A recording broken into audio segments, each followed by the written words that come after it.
Bonjour à toutes et à tous. Aujourd'hui, il faut qu'on parle du couple. Alors, rapidement, je vais illustrer un peu mes dires au fur et à mesure que je vous les présente. Alors, je ne sais pas si vous avez le tableau blanc en simultané. Ok, j'ai envie qu'on définisse. Bon, on part sur un couple évidemment traditionnel, c'est-à-dire deux personnes, hein. On va parler du trouble ou du polyamour. Désolé, j'ai pas de connaissances à ce sujet. Donc, imaginons les deux entités. Ok?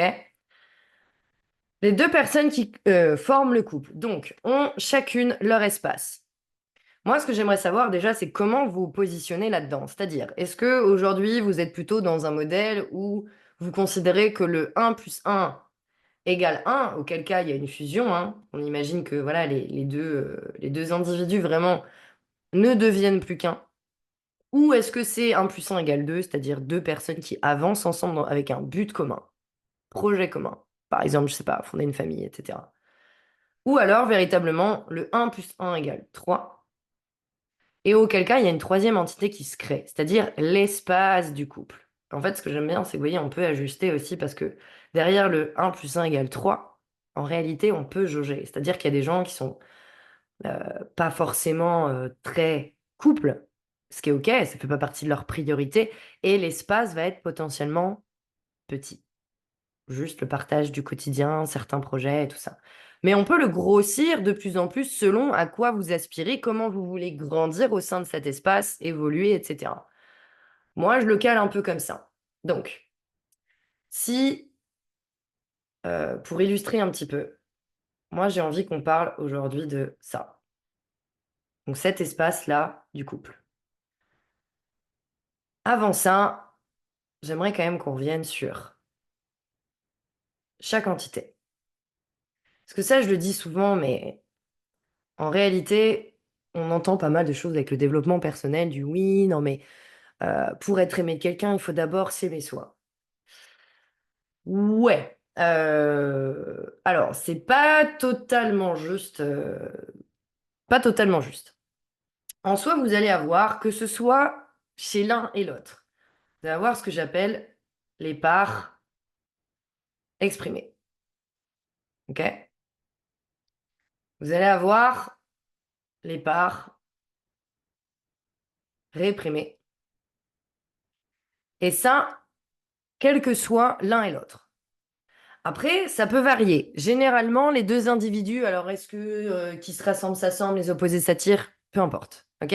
Vous allez avoir plus ou moins de similarités et plus ou moins de différences. Mais ça, dans tous les cas, pour moi, c'est automatique. Il n'y a jamais personne qui peut être exactement pareil. Pourquoi? Parce qu'on n'a pas le même vécu, on n'a pas les mêmes boucles psycho-émotionnelles, on n'a pas les mêmes sensibilités, on ne ressent pas les choses pareilles. Les énergies sont différentes. Déjà, il y a le côté masculin-féminin qui ne veut absolument pas dire le genre, ok? C'est pas assimilé à un couple hétérosexuel. Ça va dans n'importe quel couple. Il y a une énergie féminine et une énergie masculine, enfin en prédominance.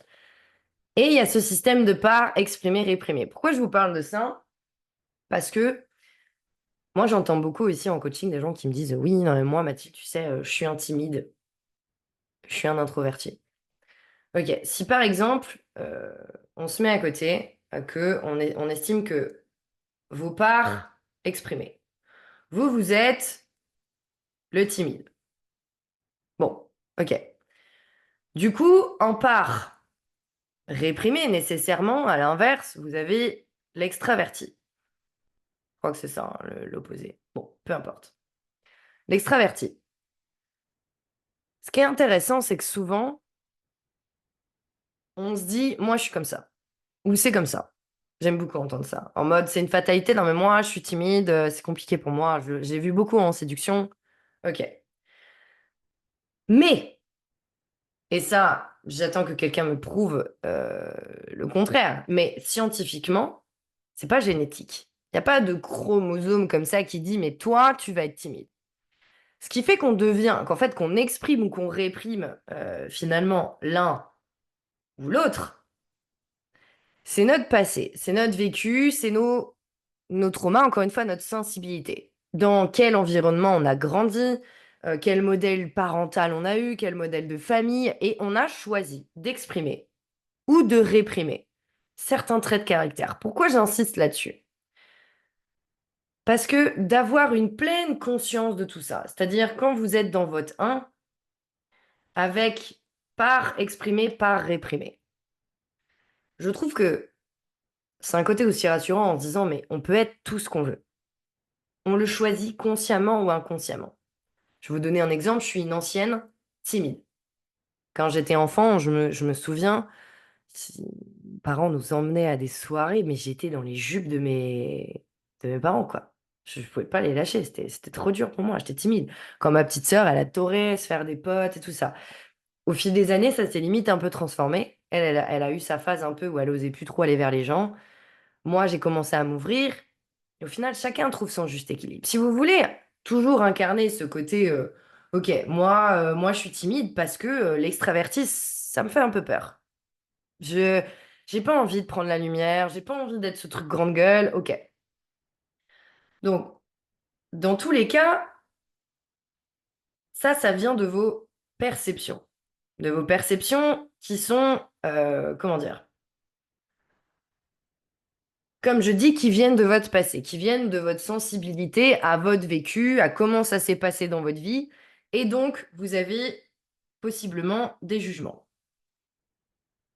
Et d'ailleurs, ça va faire écho aussi à ma vidéo sur quand on dit, OK, moi je suis trop exigeant ou j'ai tel ou tel critère. Vos perceptions et vos jugements définissent quelle part vous exprimez et quelle part vous réprimez. Bon, vous allez me dire, jusque-là, OK, je te suis. Enfin, j'espère. En fait, la majorité du temps, on peut parler aussi je sais pas, ça dépend comment ça fait écho chez vous, mais un peu notre part de lumière. C'est-à-dire que, euh, parce que dans vos jugements, les perceptions, vous allez scinder aussi en deux. Ce que vous qualifiez de bien et ce que vous qualifiez de mal. Généralement, ça va avec ce qu'on exprime et ce qu'on exprime. Alors après, vous allez dire, oui, mais moi j'ai des qualités, j'ai des défauts. Ok, mais des fois, c'est juste parce qu'on vous a dit que vous étiez comme ça. En réalité, ça n'existe pas, les qualités, ça n'existe pas, les défauts. Mais on se garde quand même bien, on essaye de garder le plus possible en retrait ce qu'on qualifie de défaut. Donc, ce qu'on qualifie de bien, admettons, ça peut être, ok, moi, je suis quelqu'un de généreux. Ok, super. À l'inverse, par contre, je peux être vite jaloux.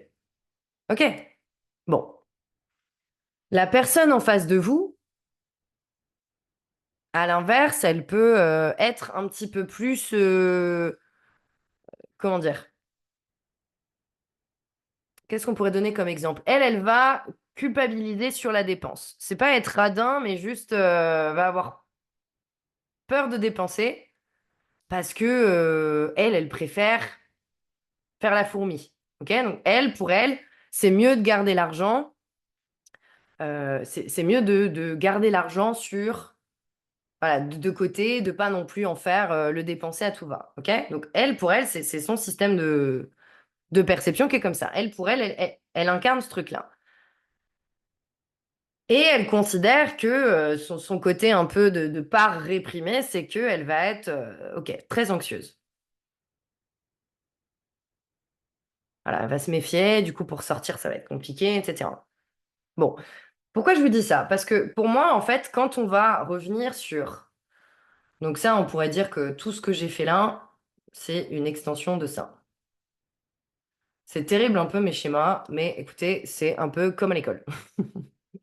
Donc, par exprimer, par réprimer, en gros, c'est un peu tout ça. C'est-à-dire que c'est un ensemble de ce qu'on va qualifier de bien, de mal. Voilà, aujourd'hui, on parle de qualité-défaut, sauf que je pourrais vous démontrer qu'en réalité, les qualités-défauts, c'est complètement subjectif, déjà. Ça dépend de chacun. Et derrière chaque trait de caractère, il y a autant de bien que de mal. Tout le temps, tout est équilibré. Par exemple, le fait d'être généreux, sur le papier, on peut dire la bienséance fait que, ok, être généreux, c'est bien. Mais en même temps, c'est comme tout. Tout dépend de comment est-ce qu'on est généreux. Est-ce qu'on est généreux au point de prêter sans rien attendre? Enfin, je veux dire, Du coup, d'être trop dans l'excès, de donner trop d'argent et de se faire avoir. Souvent, les gens qui sont généreux, ils peuvent arriver me voir en coaching et me dire, bah Mathilde, moi souvent je donne trop. Je donne trop parce que quand j'aime, je compte pas. Mais c'est généreux, pas que en argent. Ça peut être généreux en amour, en affection, en parole, enfin voilà. Et du coup, bah des fois, je me sens un peu trop bon, trop con, hein, voilà.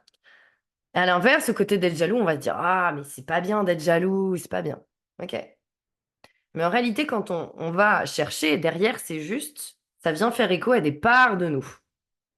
On est généreux parce que on a vu que quand on était généreux, la vie pouvait nous sourire plus. Voilà, donne et tu vas recevoir. Admettons. Ok, ça c'est une part de soi. Encore, je donne des exemples, hein, ça peut être plein de trucs. Et à l'inverse, derrière le côté jaloux, c'est juste parce que c'est quelqu'un qui n'a pas confiance en soi. Et ça, c'est une part réprimée de soi. On n'a pas envie de dire, ouais, mais non, mais moi, j'ai pas confiance en moi. Donc, du coup, je vais te demander où tu sors pas sans moi, parce que tu vas rencontrer d'autres nanas ou tu vas rencontrer d'autres mecs. Donc, ça, du coup, vous voyez, d'une certaine manière, tout ce truc-là, là, en fonction des parts de vous que vous exprimez ou que vous réprimez, parce que ça vient de votre passé, de vos douleurs, de vos traumas, vous allez incarner plus ou moins des traits de caractère. Et la personne en face, généralement, en plus, sera rarement comme vous. Et oui, c'est pour ça que ça va créer des conflits, que ça va créer des discordes, des discussions, etc. Donc, c'est comment est-ce qu'on gère, en fait, l'espace du couple, j'ai envie de dire. Donc, tout ce truc-là, là, c'est l'accueil de tout ça, de tout ce que j'ai présenté là. Ça, vous n'allez pas y couper. Et souvent, je dis, quand j'ai cette discussion avec mon homme, je lui dis, mais on a eu une période un peu difficile là, il y a peu de temps, et il me dit, mais Mathilde, est-ce que tu voudrais pas que je sois quelqu'un d'autre par rapport aux attentes que tu as, par rapport à comment tu es? Et je lui dis, mais non, ton je le changerai jamais parce que je suis consciente, nous, on parle beaucoup de tout ça, de départs exprimés, départs réprimés. Je suis consciente de beaucoup de choses qui se jouent en lui, même quand des fois, lui, on n'est pas conscient, mais parce que dès le départ, on a communiqué comme ça, on était tous les deux conscients On avait fait ce travail, en fait, de part exprimé, de part réprimé. De ce qu'on considère comme étant bien, de ce qu'on considère comme étant mal. Voilà. Pour moi, c'est vraiment important déjà de maîtriser son C'est-à-dire, qu'est-ce qui fait notre unicité? Qu'est-ce qui fait qu'on a choisi d'incarner plus ou moins tel ou tel trait de caractère et qu'est-ce qu'on aime moins, mais pour autant qui est là. Pourquoi je vous dis ça, la pleine conscience? Euh, Si on remet un peu dans le contexte, imaginez que vos parts sont des gens. Imaginez que vous rejetez quelqu'un. Bah, cette personne, elle va être blessée. Cette personne, elle va vouloir se venger peut-être. Typiquement dans une société, quand le peuple est pas content contre l'État, parce qu'il se sent pas écouté, pas considéré, rejeté, il va manifester, il va montrer son mécontentement. On l'a vécu là ces derniers temps, avec plein de choses qui se sont passées. Eh ben, c'est la même chose avec vos parts. C'est-à-dire que au plus vous allez réprimer, typiquement, je réprime mon manque de confiance en moi, et plus vous allez être jaloux. C'est ça qui est hyper pervers, c'est qu'en fait, on a l'impression que on les fait, ces parts de nous, on les met dans un endroit où on n'aime pas, mais en fait, elles s'incarnent en ce qui se transforme, voilà, comme je vous dis, en perception, en jugement, et viennent être la conséquence, c'est que vous allez avoir des excès, ou des excès de colère, ou voilà, des excès de paranoïa, donc le fait d'être anxieux aussi, le stress, tout ça, c'est des conséquences, des parts de vous que vous rejetez. Et j'aime bien vraiment cette image de dire, mais souvent je dis à mes coachés, je dis, mais imagine, c'est comme si tu repoussais un pote à toi. Parce que il est comme ci, il est comme ça, et bah du coup, lui, il se sent pas considéré. Il se sent pas écouté. Il y a plein de communautés aujourd'hui qui ont été opprimées, ou par le passé. Et ces communautés-là, eh ben, à juste titre, elles ont eu envie de se défendre. Elles ont eu envie, bah, du coup, par l'attaque, par la violence, par dire, mais on est là, on a le mérite d'exister. Donc, comment on se comporte entre nous, êtres humains, c'est la même chose qui se passe. C'est la conséquence de notre combat interne. Et encore une fois, ça ne veut pas dire que vous devez aimer pleinement tout ça, mais simplement le mettre en conscience. Parce que dans votre espace du couple, tout ça, ça va s'affirmer. Vous imaginez, alors déjà que vous, ça c'est un individu, mais il se passe possiblement la même chose de l'autre côté. Voilà. Donc, en fait, tout ce qui est ici, ça va être aussi de l'autre côté, réuni dans le 3. Eh oui, comme on dit toujours, c'est déjà sois bien avec toi-même si tu veux être bien avec quelqu'un d'autre. Et sauf que la majorité des gens ne passent pas le cap d'être bien avec eux-mêmes. Et encore une fois, moi j'ai beau savoir tout ça, ça m'empêche pas moi aussi que quand j'ai mes parts réprimées qui sont là, que je réprime encore, mais dont j'ai conscience, donc j'essaye de moins en moins de les réprimer, mais c'est forcément des parts à moi que j'aime moins. Je suis pas au point d'être un moine bouddhiste et d'être totalement en paix, mais j'arrive à cultiver cette quiétude et de dire, OK, là j'ai ce manque de confiance en moi, moi j'ai le sentiment de ne pas être assez. Voilà, depuis que je suis jeune, j'ai ce sentiment-là de ne pas être assez. Donc, je vais avoir des réactions, je vais avoir des comportements qui vont venir excessivement quand je repousse le fait de ne pas vouloir écouter le fait que je me sens pas assez. Et la personne en face de vous va possiblement avoir des blessures qui seront même à l'opposé. Donc, ça veut dire que si nous-mêmes, on n'est pas capable de recevoir ce qui se passe en nous, comment est-ce que vous voulez recevoir ce qui se passe chez l'autre? Après, le côté rassurant, et moi c'est ce que j'aime bien dans le 1 plus 1 égale 3, c'est que chacun gère comme il a envie de gérer. C'est deux espaces aussi qui vous appartiennent. Pour en revenir à ce qui se passait avec mon homme, j'ai dit, mais en fait, moi j'aime ton 1. Parce que si t'étais comme moi, ça veut dire que bah, t'aurais la même chose qui se passe en toi. Par exprimer, par réprimer. Or, ce qui me fait grandir, c'est que tu vois les choses différemment des miennes. Tu me permets de prendre conscience de mes parts réprimées. Si tu réprimais les mêmes parts que moi, on les verrait jamais. Et c'est en fait le concept, je vais le noter en gros parce que c'est quand même important, mais même si ça fait mal, c'est en fait ce qu'on appelle l'effet miroir. Voilà. Et c'est ce qui se passe. Bah, de toute façon, c'est un peu qu'un, hein, c'est vous avez deux individus. Voilà, c'est l'effet miroir, ça se confronte. Et c'est ce truc-là de miroir qui se passe où il y a tous ces acteurs-là qui agissent. L'autre est à la fois votre opposé et à la fois le miroir de tout ce qui se passe en vous. C'est ça qui est assez pervers, mais pour autant, c'est vraiment ce qui se passe et c'est une clé importante à maîtriser. Donc encore une fois, c'est pas de guérir de tout. C'est pas d'aimer tout ce qu'il y a en nous, parce que ceux qui disent ça, honnêtement, je pense que quand on atteint ce niveau-là d'amour pour soi, je pense qu'on est moine bouddhiste. Voilà, on a un niveau de spiritualité au point où vraiment on est en décalage par rapport au reste du monde. Donc voilà, moi j'ai pas, je pense que il n'y a pas de niveau mieux qu'un autre. Moi, je dis toujours, les gens, ils sont choqués. Je dis, mais vous êtes parfait comme vous êtes là, à l'instant T. Et parfait, ça veut pas dire juste, si je reviens, être parfait, c'est pas être juste bien. C'est avec son alternance de bien, de mal et en pleine conscience. Ok, j'ai conscience que je suis un peu jaloux. Bah ouais, je suis un peu jaloux parce que, en fait, j'ai juste pas confiance en moi. Imaginez, vous dites à votre partenaire demain, oui, bah écoute, moi quand tu sors, je suis pas bien parce que j'ai l'impression que tu vas trouver mieux que moi. Imaginez demain, vous dites à votre partenaire quand tu sors, je me dis que tu vas trouver mieux que moi et que tu vas m'abandonner, comme tous les autres ils ont fait. Ou j'ai l'impression que tu vas me tromper parce qu'on m'a déjà trahi. Imaginez parler comme ça demain. Évidemment que c'est faire preuve de vulnérabilité, mais en fait, votre espace, là, donc je le rappelle, hein, votre espace commun, il sera beaucoup plus sain et sécurisant pour vous si si vous arrivez à vous exprimer comme ça. Parce que sinon, ça va être... je vais essayer de faire un petit orage là. Ça ressemble à rien. Ça sera hyper électrique en fait. Sinon, vous allez passer votre temps à être en confrontation perpétuelle dès que l'un sera avec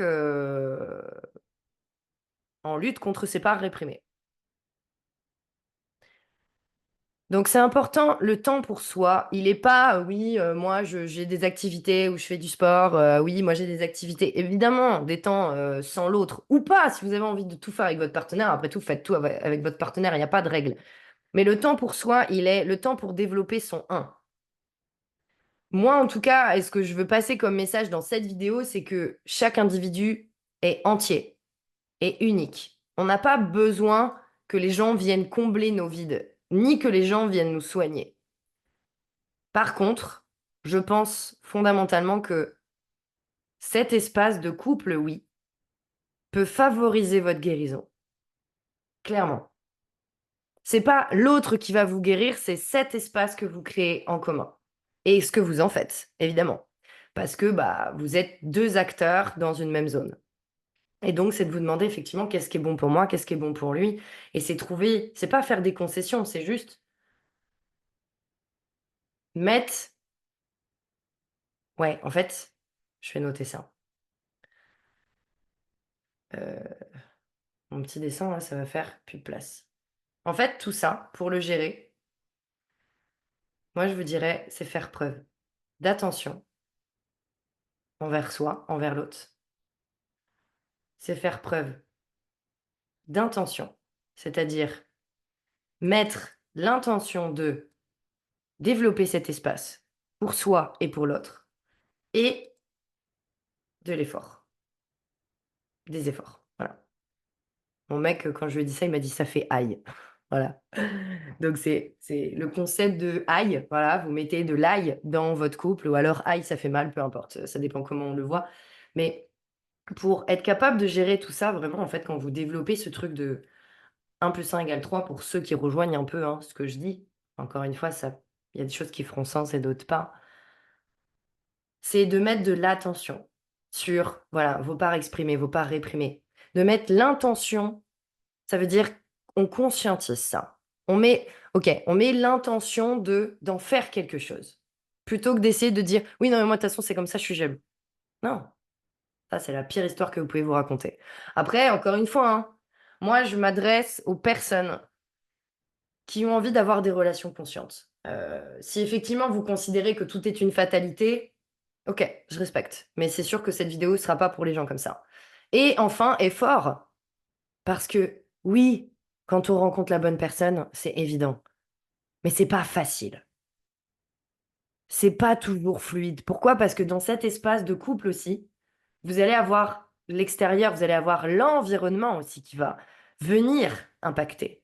Des fois, il y aura la vie professionnelle, il y aura le manque d'argent, il y aura la santé. Je le souhaite à personne, mais il peut se passer plein de trucs qui va influencer aussi et qui va réactiver aussi par l'extérieur, par l'environnement, qui va réactiver les choses qui vous font du mal, vos parts réprimées, etc., qui vont bah, voilà, venir s'exprimer, mais sous une autre forme. En fait, donc, finalement, on croit qu'il y a des choses de réprimées, mais disons que c'est la vraie blessure qui est réprimée et qui vient réagir sous une certaine forme. Donc, on peut qualifier, nous, de défaut ou de mal. Voilà. Ok, je m'étends pas plus sur ce superbe schéma et super dessin. En tout cas, j'espère que ça a été clair. Mais juste, voilà, gardez en tête que pour moi, le 1 + 1 = 3, il est. Enfin, cet espace, le 3. Il ne s'agit pas juste de se mettre en couple. C'est vraiment un travail du quotidien pour moi. Et le aïe, attention, intention, effort, il est primordial. Sinon, en fait, il y en a un qui va se suradapter. Donc, il y a le concept aussi de overdog, underdog. Ok, ça peut le faire pour un soir parce qu'il y en a un qui veut manger Jap et l'autre qui veut italien. Il y en a un qui peut s'adapter, on mange italien alors que l'autre. Ok, ça marche. Mais quand vous créez un espace du couple où il y en a un qui se complètement qui s'adapte à l'autre, donc qui se fait manger son 3, j'ai pas besoin de vous spoiler, je pense que vous connaissez la suite. Voilà, je vous laisse là-dessus parce que là j'ai donné plein d'infos. Dites-moi en commentaire si ça va. Et n'hésitez pas aussi à, comme d'hab, hein, liker, partager, commenter. Bon, en tout cas. Prenez soin de vous et puis je vous dis à bientôt.